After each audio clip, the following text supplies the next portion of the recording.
A narrow shave, but a miss is as good as a mile. Dear young lady, you're a servant to the death.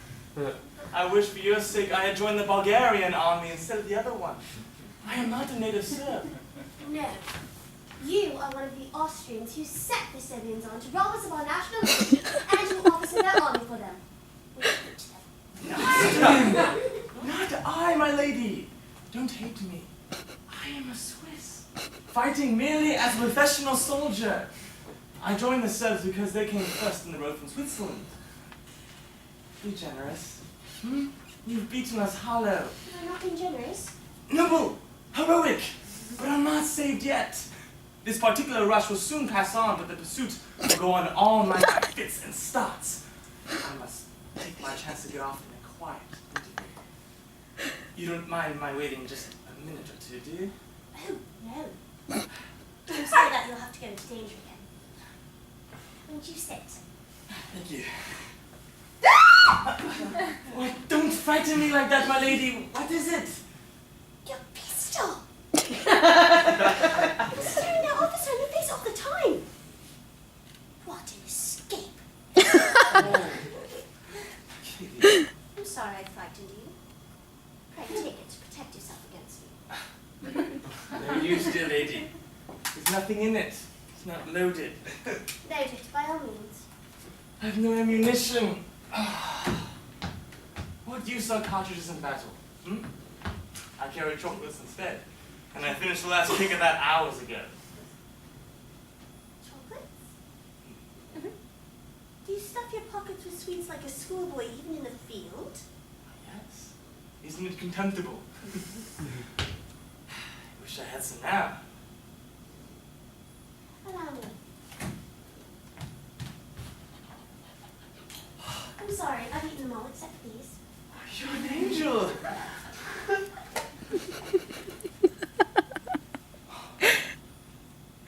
Creams. Delicious.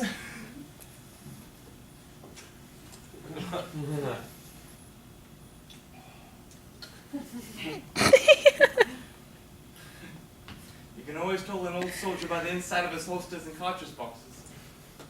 The young ones carry pistols and cartridges. The old ones grab. Thank you. Don't do things so suddenly, gracious lady. It's mean to revenge yourself because I frightened you just now. Frightened you? Do you know, sir, that though I am only a woman, I think that I am at heart as brave as you are. I should think so. You haven't been under fire for 3 days as I have. I can stand 2 days without showing it much, but no man can stand 3 days. I'm as nervous as a mouse. Would you like to see me cry? You would. All you'd have to do is to scold me as if I were your little boy and you're my nurse. If I were kept now, they play all sorts of tricks on me. I'm sorry. I won't scold you. You must excuse me, our soldiers are not like that. Yes, they are. There are only 2 sorts of soldiers. Old ones and young ones. I've served 14 years. Half of your fellows never smelled powder before. Why? How is it that you've just beaten us just now? Sheer ignorance in the art of war. Nothing else. I've never seen anything so unprofessional. Oh, was it unprofessional to beat you? Well, come. Is it professional for a regiment of cavalry against a battery of machine guns with the dead certainty that if the guns go off, not a man or a horse get within 50 yards of the fire? I couldn't believe my eyes when I saw it. Did you see the great cavalry charge? Oh, tell me about it. Describe it to me. Never seen a cavalry charge, did you? How could I? Perhaps not. No, of course not.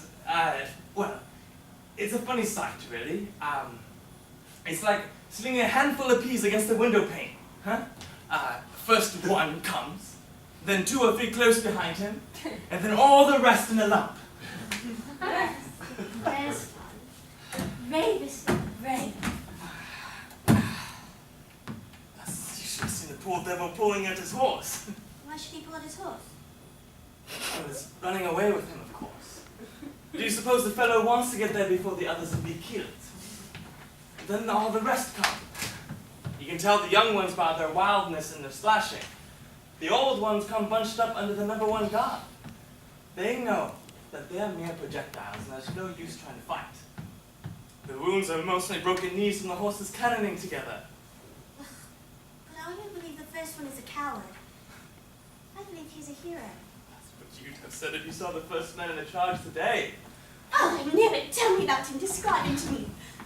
Well, he did it like an operatic tenor. A regular handsome fellow with flashing eyes and a lovely mustache, shouting his war cries and charging like Don Quixote at the windmills. We did laugh. Dare to laugh. Yes, but when the sergeant ran up as white as a sheet and told us to send us the wrong ammunition, we laughed at the other side of our mouths. I've never felt so sick in my life, though I've been in one or two very tight places before. We hadn't even a revolver cartridge. Only chocolates. We no bayonets. Nothing. Of course they cut us to bits.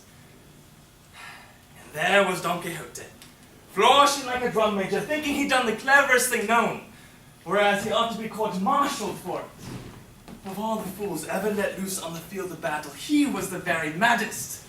He and his regiment simply committed suicide. Only the pistol misfired, that's all. Indeed. Would you know him again if you saw him? Shall I ever forget him?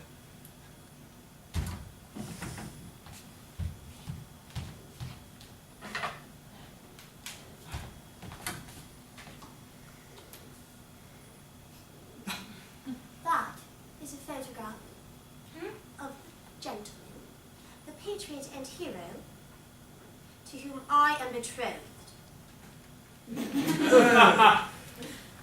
Oh, I'm really very sorry. Is it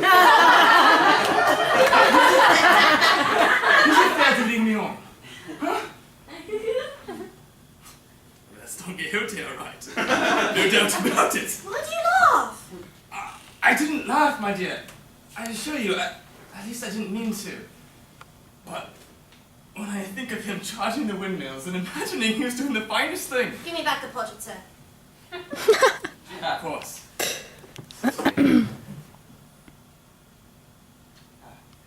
I'm really very sorry. You know, perhaps I'm quite wrong. No doubt I am. Most likely he caught the wind of the cartridge business somehow, and he knew it was a safe job. That is to say, he is a coward and a pretender. You did not dare say that before. Oh, that is no use, dear lady. I can't make you see it from a professional point of view. So much the better for you. How so? You are my enemy and you are at my mercy. What would I do if I were a professional soldier? True, my lady. You're always right. Huh? I know how good you've been to me, and to my last hour I shall remember those 3 chocolate creams. It was unsoldierly, but it was angelic. And now I will do a soldiering thing. You cannot stay here after what you have just said about my future husband. But I will go out on the balcony to see whether it is safe for you to climb down into the street. Down that water pipe! Stop. Huh? Wait, I can't. I daren't. The very thought of it makes me giddy. I climbed up it fast enough with death behind me to face it now in cold blood. Oh, God. I give up. It's no use. I am beaten. Just give the alarm. Come, don't be disheartened. You really are a very poor soldier. A chocolate cream soldier. Cheer up, it takes less courage to climb down than to face capture. Remember that. Oh, my dear. Capture means death. Death is sleep. Sleep. Climbing down that pipe means doing something. Exerting myself. Thinking. Death 10 times over first. Are you so sleepy as that? I haven't had 2 hours undisturbed sleep since I joined. I haven't closed my eyes in 48 hours. But what am I to do with you? You're right, I must do something. Well, you see, Sleep or no sleep, tired or not tired, hungry or not hungry, you can always do a thing when you know it must be done. You hear that, you chocolate cream soldier? What if you fall? Then I shall sleep as if the stones were a feather bed. Good night. Stop! They'll kill you. Never mind that. It's all of my day's work. I'm bound to take my chance. Now, do as I tell you. Put out that candle so they shan't see the light when I open the shutters. And keep away from the window, whatever you do. If they see me, they are sure to have a shot at me. They're sure to see you in bright moonlight. I'll save you. Now, how can you be so indifferent? You want me to save you, don't you? I really don't want to be troublesome, my dear. I'm not indifferent, I assure you, but how is it to be done? Come away from the window, please.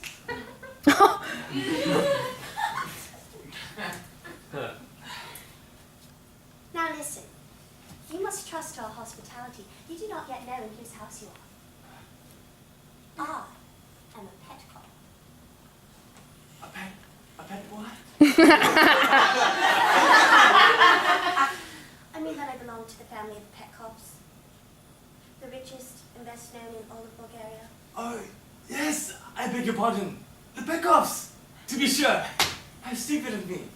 You know you never heard of them until this moment. How can you speak to pretend? Forgive me, gracious lady. I'm too tired to think, and the change of subject was too much for me. Now I must tell you that my father holds the highest command of any Bulgarian in the army. He's a general. A general? A major. A major? Oh, bless me. Think of that. Do you know what a library is? A library? A room full of books. Yes. We have one.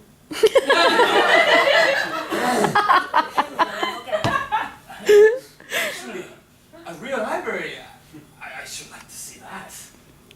I tell you these things to show you that you are not in the presence of poor, ignorant folk that would kill you the moment they saw your Serbian uniform, but against civilized people. We go to Bucharest every year for the opera season, and I've spent a whole month in Vienna. I saw that. I saw at first that you knew the world. Have you ever seen the opera of Renani? Is that the one with the devil and the red velvet and the soldier's horse? No. Then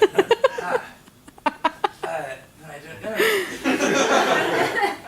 I thought you might have remembered the great scene where Renani, flying from his foes, just as you are tonight, finds refuge in his bitterest enemy's castle, an old Castilian noble.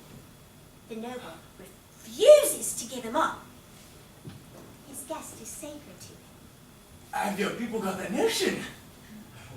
My mother and I can understand that notion, as you call it, and if instead of threatening me with your pistol as you had, you had simply thrown yourself as a fugitive on our hospitality, you would have been as safe as in your father's house. Are you quite sure? I would just use this to try and make you understand. Don't be angry with me, dear lady. Do you see how awkward it would have been for me if there was any mistake? My father is a very hospitable man. He keeps 6 hotels, but I wouldn't trust him as far as that. What about your father?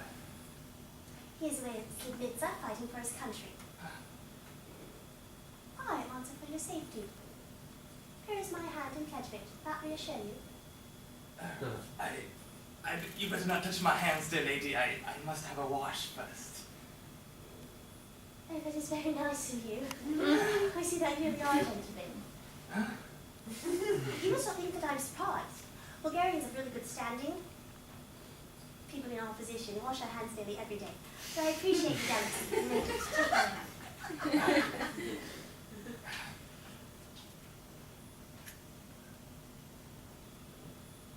Thank you, my lady. I feel safe at last.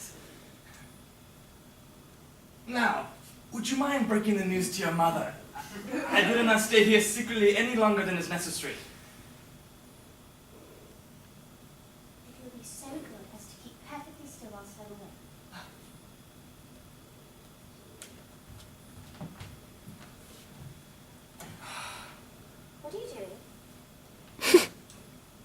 asleep, are you? Get up, you're falling asleep. No, my lady, I'm just lying down. I'm only thinking, I'm wide awake. Will you please stand up while I'm away? All the time, mind. Yes, of course, my lady. You may depend on me.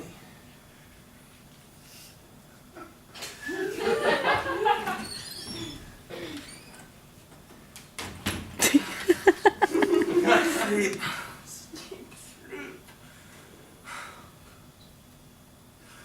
Where am I? That's all I want to know. Where am I? I must keep awake. Nothing keeps me awake like this. Danger! I must find danger! What am I looking for? Danger? Yes. All right. There.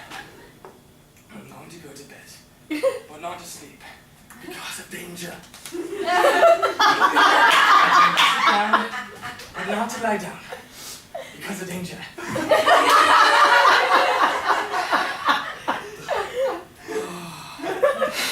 Oh, yes. Okay.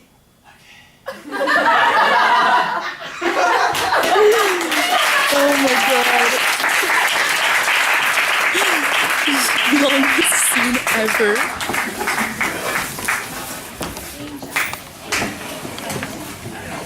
Oh shit.